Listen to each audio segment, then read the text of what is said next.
Meadow. And I'm a Kamen Rider. And welcome back to Mindbreakers. Today, he gets to choose. The show that Ryder kicks you in the fucking nuts with all of the power and force of these terrible, terrible movies.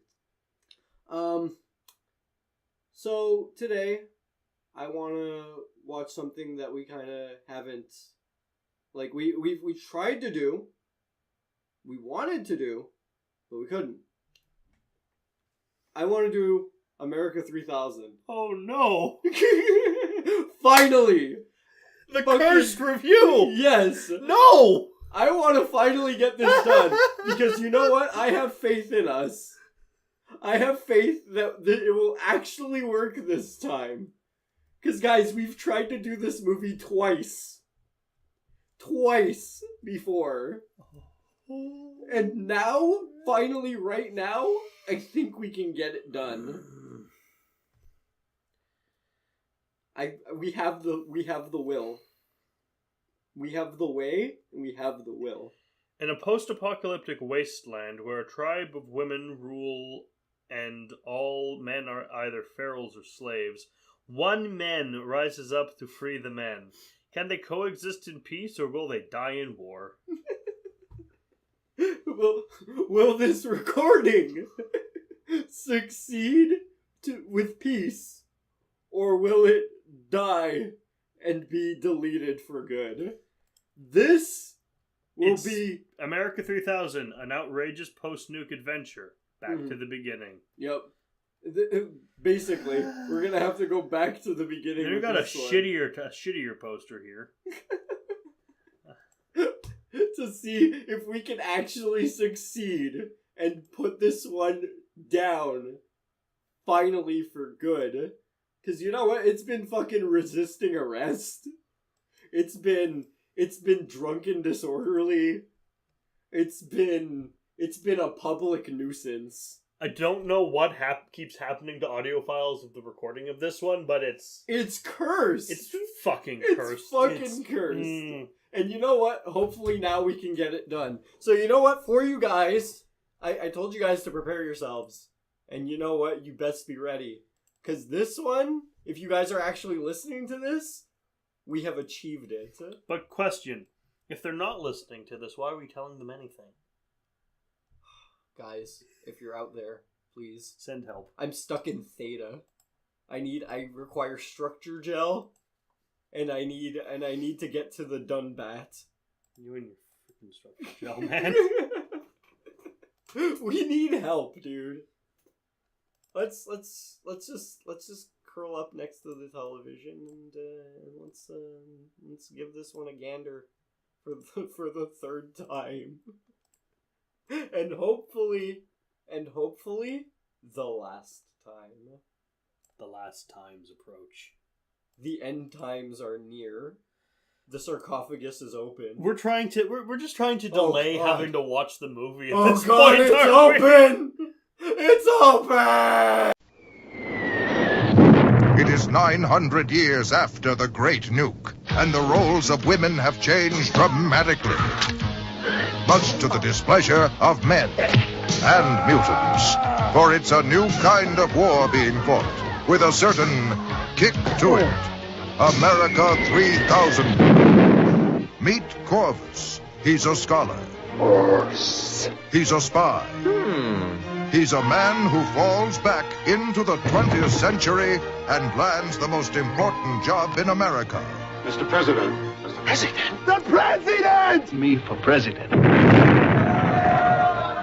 Meet Vina, the virginal queen of the Thunder Warrior. Yeah! It is up to Corvus and Vina to bring a little civilization back into the world. Because men and women haven't gotten along in a long, long time. What's it, man? Theo.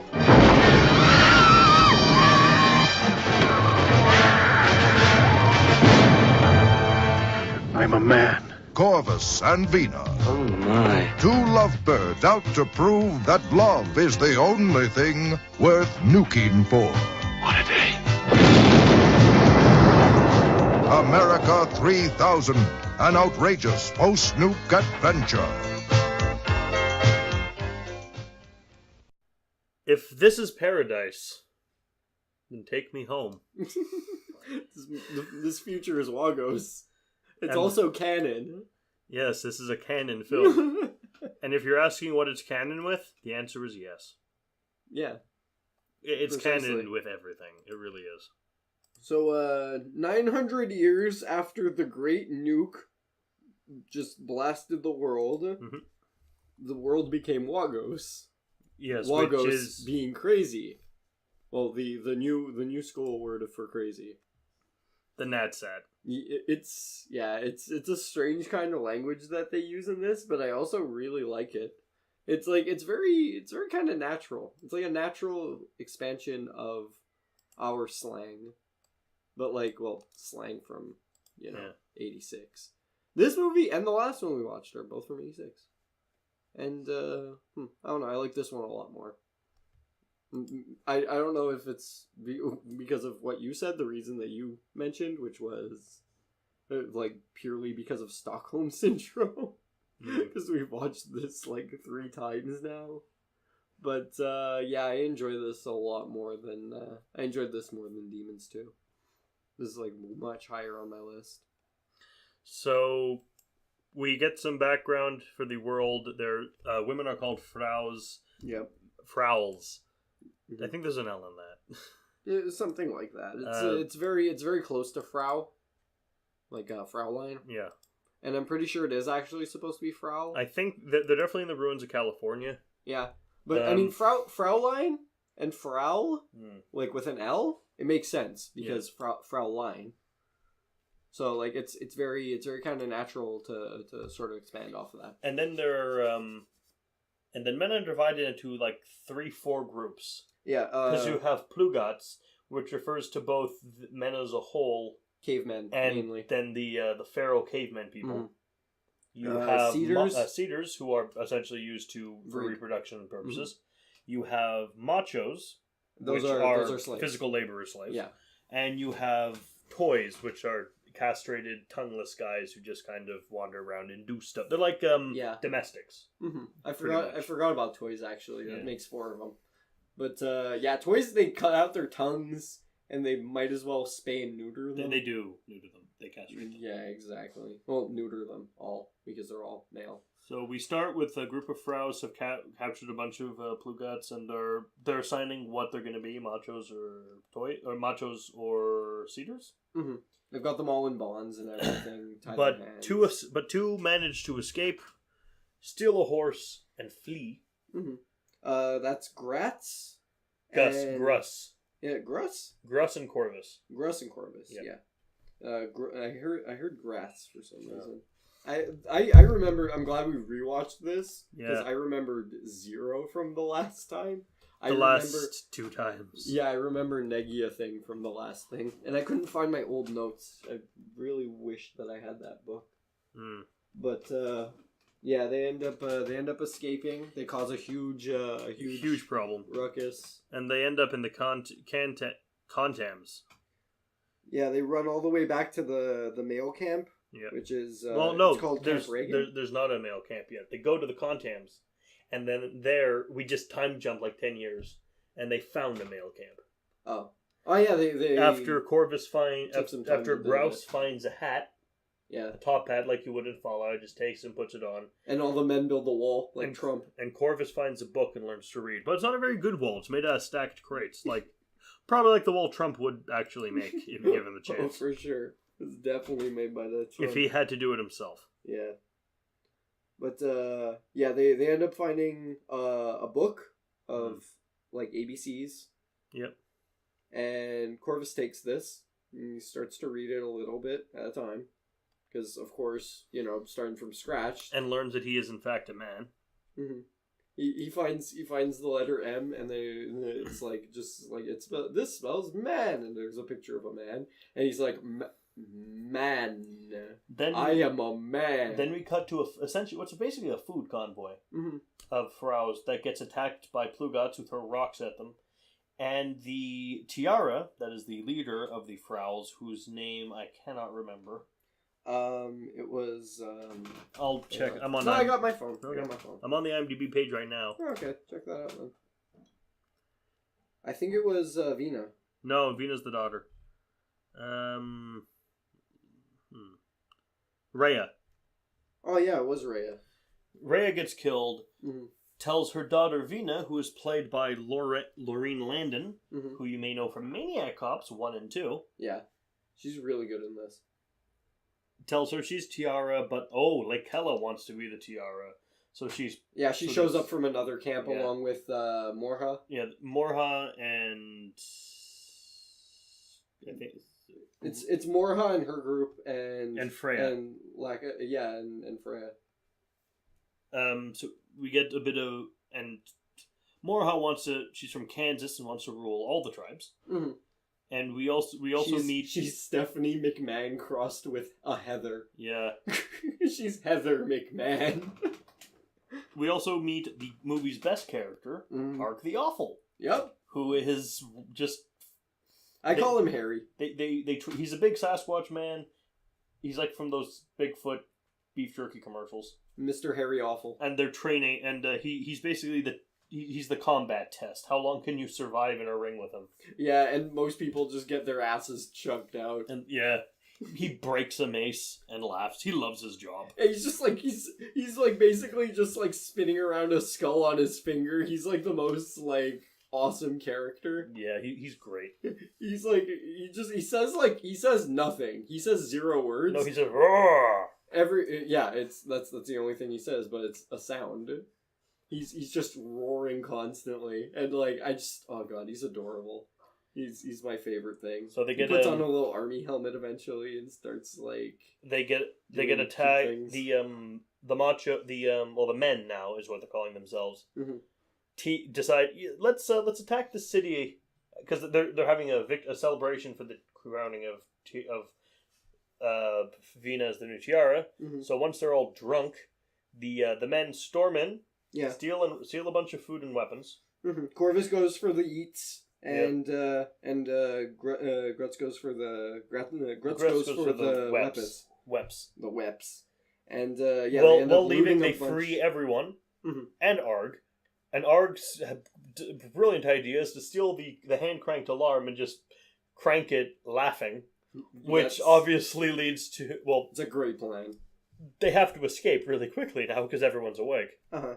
They met a couple of minutes before this, though. They meet a toy named Amy. Amy. It's such a weird name for a guy. Well, I think that's the point. Yeah, I know. But, like... I guess he was named by women. Because he's a pet. He's a toy. I gotta love how the post-apocalyptic movies are ranked. Mm-hmm. Waterworld's at the top. Yeah. Then Mad Max. Wow. Then The Road Warrior. Wow. Then Thunderdome. And then America 3000. What? It's the 4th best. And then The 8th Day. Then The Last Man on Earth. That's so weird. Then The Omega Man. I'd put Omega Man near the top of this. Then I Am Legend. What? Then I Am Omega. Oh, God. Oh, no. 1990, The Bronx Warriors, Warriors of the Wasteland, 2019, I like how Mad Max... The Stand is below all of these. Yeah. I love how Mad Doomsday. Max, though... Yeah, I would put Doomsday a little higher on that list. Boy and His Dog... Wait. And A Boy and His Dog A young man Doomsday. and his telepathic dog. Yeah, you didn't know about that? No. It's amazing. Hardware, Sixth Mission. I've seen it before, actually. It's really good. But, I love how all 3 Mad Max movies are underneath Waterworld. It's like, that's so generic. Why is Waterworld at the top of that? That's god-awful. I have no idea. But, anyway, so they end up going into the camp. They steal a bunch of stuff. They break the men out. What else are we missing? Oh yeah, they have like a little rally. As they're leaving, the Pharaohs, they mobilize and go after them. Mm-hmm. And then Corvus like, okay, it's fine, I'll lead them away. And he runs off banging on the lockers, singing that he wants to be an Air Force Ranger. Might as well. And they follow him, and then he gets shot and falls down a hole. Mm-hmm. But the book blocked the crossbow bolt, and he finds an old bunker. Yeah. And finds a boombox, a a laser rifle. The lights flash on, and he's freaking out because he's never seen anything. And he's like, Negi nuke me, don't kill me, you know? And he's just losing his mind. And then finally he realizes oh, there's nobody in here. Except for that skeleton that's sitting on a chair next to the control panel. Which is basically me playing Darkest Dungeon. Mm. So he finds a room full of arcade games. Yeah, he finds a locker labeled arms, and he's like, arms? And slaps his own arm, and in there he finds a steer auger laser rifle. And a golden radiation suit. A gold hazmat suit. 2 of them, actually. Yeah. And he finds a boombox, I think, was in there, too. Yeah, he finds a boombox later. Yeah. No, it's true, the boombox was on the desk. But he ends up going into... he ends up, shooting off the laser rifle after he, sort of practices with it for a little bit. He burns the presidential seal off the door. And he ends up thus opening the door because he shot the control panel. It pops open. He goes in. He starts looking around. He sees, a really nice holographic picture of a city. Yep. A really nice picturesque cityscape. Accidentally turns on the TV. Yeah. And is told...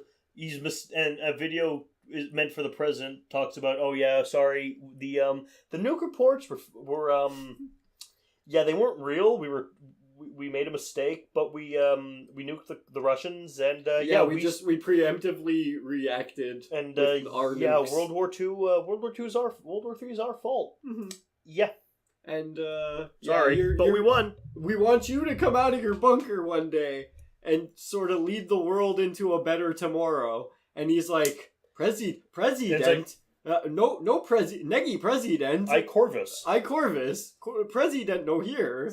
And eventually just from listening to him talk about the new tomorrow and everything, leading the people, he's like, no, me president.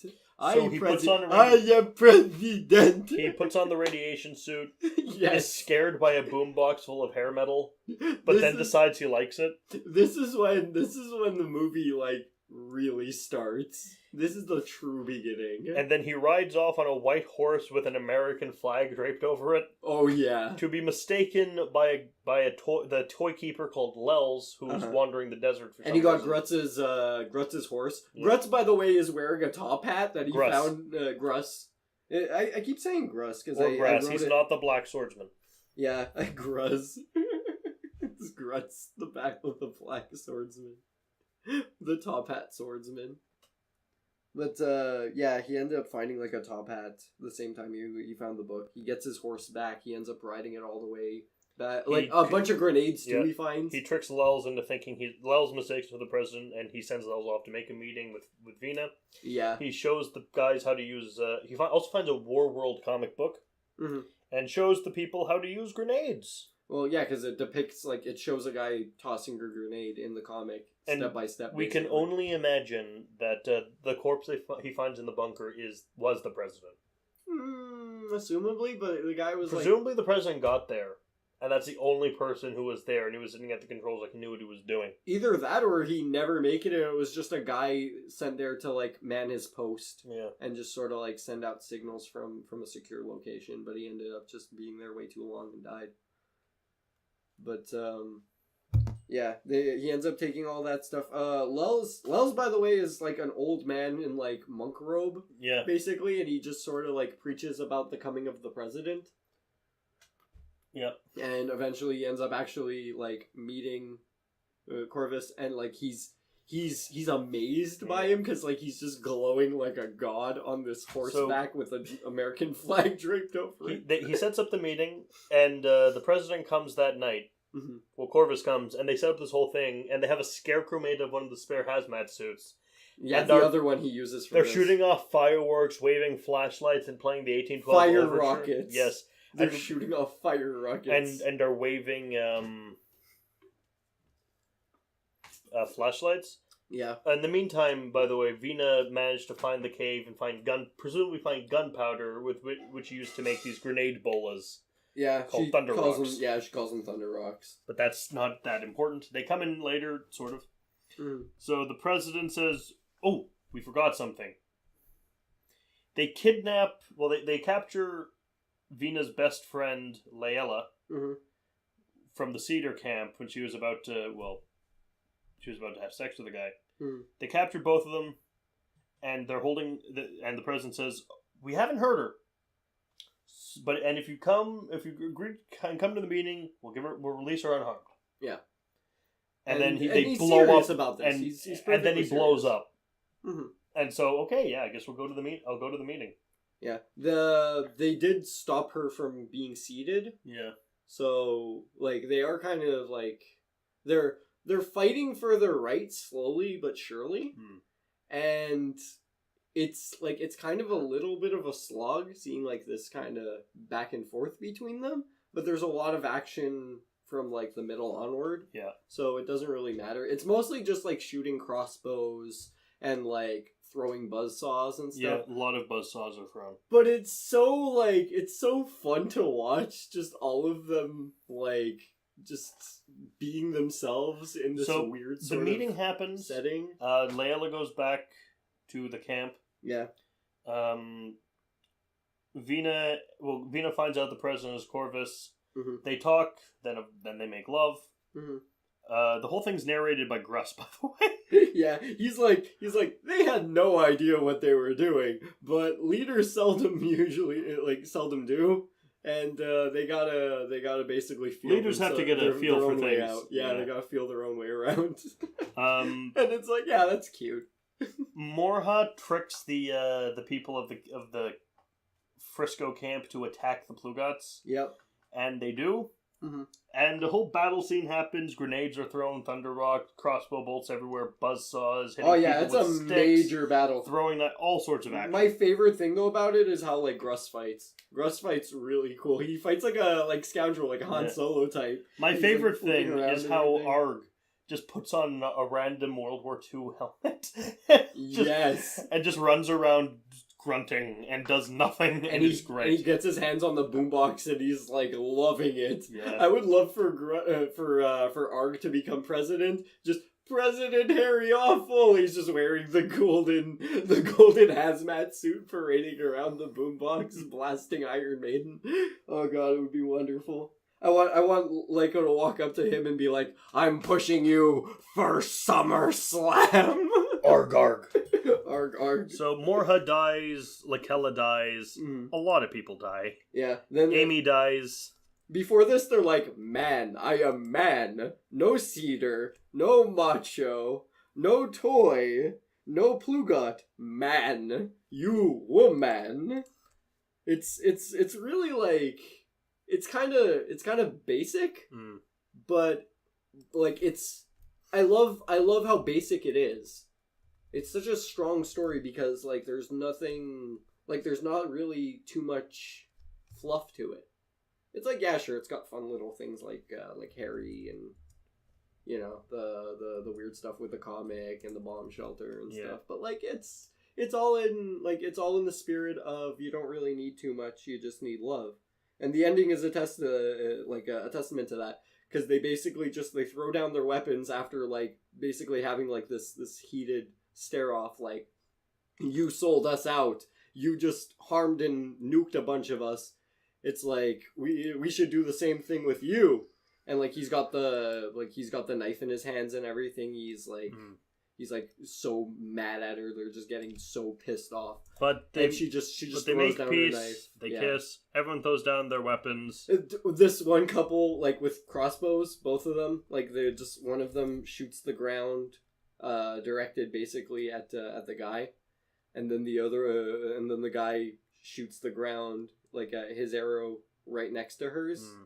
And then they just throw down their crossbows together, and then they just go up to each other, and like they're hugging and they're kissing, and like it's a really feel good movie at the end of it. You know, it's got a lot of like weird sort of plots. And its ending is Arg the Awful running with the boombox, jumping and freeze framing, bringing us to the credits. Because of course this movie had to end with a freeze frame. Of course, this movie is pure distilled 80s. Dude, I love this Laureen movie. Landon's hair is like 5 times bigger than her head. Oh, but it's so beautiful. Like it's amazingly 80s California. It's the best thing ever. It's so fluffy and neat.